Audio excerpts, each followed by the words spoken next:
अस्सलामुअलैकुम। मैं हूं doctor Hafsa Haider, homeo physician, और आज का जो हमारा चैप्टर है वो है मम्प्स और मीजल्स के बारे में। मम्प्स जो होता है वो बच्चों की एक बीमारी है। गले का सूजकर मुंह का बड़ा हो जाना जो है वो मम्प्स कहलाता है। अगर हम आराम से जो सॉफ्ट सी इस्तेलाह है उसमें हम कहते हैं गले की ये जगह सूज जाती है। जो उसके खास तौर पर पेरोटिड हदूद होते हैं वो कान और जो ये हड्डी होती है इसके साथ मिक्स होते हैं, और ये जब इन्फ्लेम कर जाते हैं और जो ये जगह है ये सूज जाती है तो इसको मम्प्स कहा जाता है। इसका जो कॉजेटिव ऑर्गेनिज्म होता है उसका नाम जो होता है पैरामेक्सिल। मैक्सिल उसको कहा जाता है। पैरामैक्सिल वायरस उसको कहते हैं।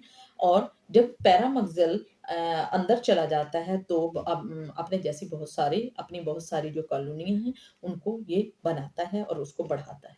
और जैसे ही ये अपनी कॉलोनियां बढ़ाता है तो कुव्वत मुदाफ़ियत कम हो जाती है। तो जैसे ही कुव्वत मुदाफ़ियत कम होती है तो ये बहुत ही ज़्यादा सीरियस सिचुएशन जो है वो कॉज़ कर सकता है। अगर इसका ख़्याल ना किया जाए और एब्डोमेन में चला जाए तो ये बहुत ही ज़्यादा ख़तरनाक होता है। इसका आईपी पीरियड जो होता है वो 12 से 26 दिन के होता है, और इसका इन्फेक्शन अगर देखा जाए तो ड्रॉपलेट होता है। यानी खाँसने से, छींकने से और हँसने से हवा में मुअल्लिक हो जाता है, और कोई भी दूसरा जो साथ में होता है वो इन्हेल करता है तो उसे भी ये लग सकता है। अब जब ये जिस्म के अंदर चला जाता है तो सिम्पटम जो अपीयर होते हैं उसके बारे में बात करेंगे। तो सबसे पहले तो भूख खत्म हो जाती है, लॉस ऑफ एपेटाइट होना शुरू हो जाता है, और बहुत ज़्यादा डिफ़िकल्टी होती है च्यूव करने में, निगलने में, करने में बहुत ज़्यादा प्रॉब्लम होती है। निगलने में बहुत ज़्यादा प्रॉब्लम होती है, कुछ भी चीज़ जो है वो निगली नहीं जाती। और मसलक होता है, मसल एक होता है, और यानी कि जो बॉडी होती है वो रेंच हुई होती है। ऐसे लगता है मसल्स बहुत ज़्यादा पेन कर रहे हैं, और सर में बहुत ज़्यादा शदीद दर्द होता है, और ख़ास तौर पर टेंडरनेस ऑफ टेस्टिकल जो है वो बहुत ज़्यादा होता है।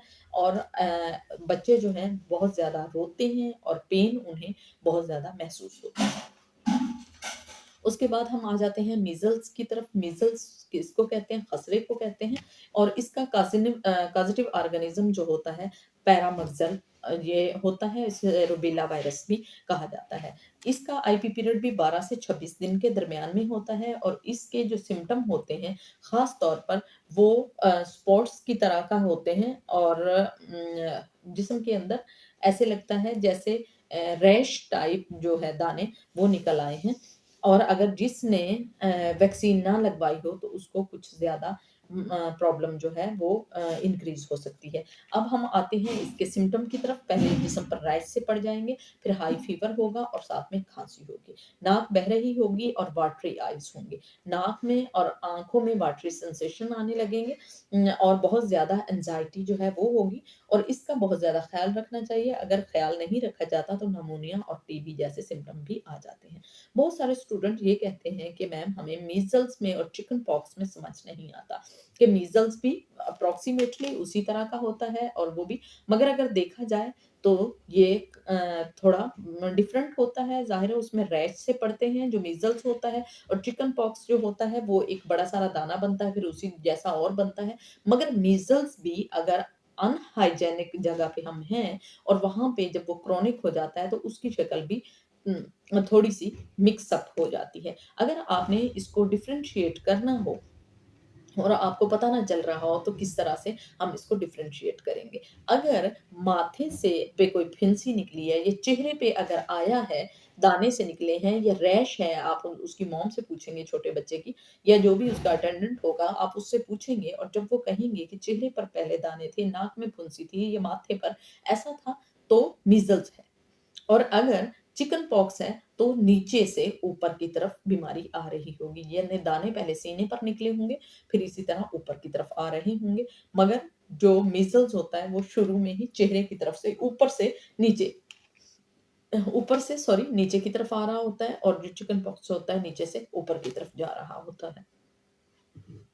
अब हम आते हैं इसकी मेडिसिन की तरफ। जी, इसकी वैक्सीन होती है, इसकी वैक्सीन लगवाई जाती है, एमएमआर उस वैक्सीन का नाम है, यानी मीज़ल्स, मम्प, रूबेला वैक्सीन। और अगर हम होम्योपैथी मेडिसिन की बात करते हैं तो मम्प्स की सबसे पहले मेडिसिन की बात कर लेते हैं तो बेलाडोना इसके लिए बहुत ही ज़्यादा इफ़ेक्टिव मेडिसिन है। अगर किसी बच्चे को है तो बेलाडोना 30 आप दे सकते हैं, एपिस मेलिफिका दे सकते हैं, वो भी 30 में ही हम देंगे। आर्सेनिक अल्बा हम दे सकते हैं और साथ में ब्राइनिया दे सकते हैं। ब्राइनिया और बेलाडोना ये मम्प्स में भी बहुत ही इफ़ेक्टिव मेडिसिन है और साथ में मीज़ल्स में भी ये बहुत ही इफ़ेक्टिव मेडिसिन है, मगर मीज़ल्स में हम साथ में जिलसीमियम भी देंगे, काली मिर्च भी देंगे और साथ में रेस्टॉक भी देंगे। तो ये जितनी मैंने मेडिसिन बताई हैं, इन सब की पावर जो है वो 30-30 होगी और पानी में डाल दिया जाएगा, उबले हुए पानी में और बच्चे को जो है 8-8, 10-10 ड्रॉप जो है बच्चे को दिया जाएगा, थोड़ी-थोड़ी देर के बाद। तो ये जो कैफ़ियत है, ये ठीक हो जाएगी। अगर किसी को इसके बारे में पूछना हो तो अ, मेरे से कमेंट्स में पूछ सकता है, ये क्लास में पूछ सकता है। उसके अलावा सॉरी ये मम्प्स और मीज़ल्स इसलिए दोनों को इकट्ठा पढ़ाना ज़रूरी था कि इनकी वैक्सीन जो होती है वो इकट्ठी ही लगती है यानी MMR मम्प्स, मीज़ल्स, रूबेला। तो अगर किसी को ये पसंद आया है टॉपिक तो प्लीज़ आप लाइक कीजिएगा, शेयर कीजिएगा और सब्सक्राइब कीजिएगा। ओके, अल्लाह हाफ़िज़।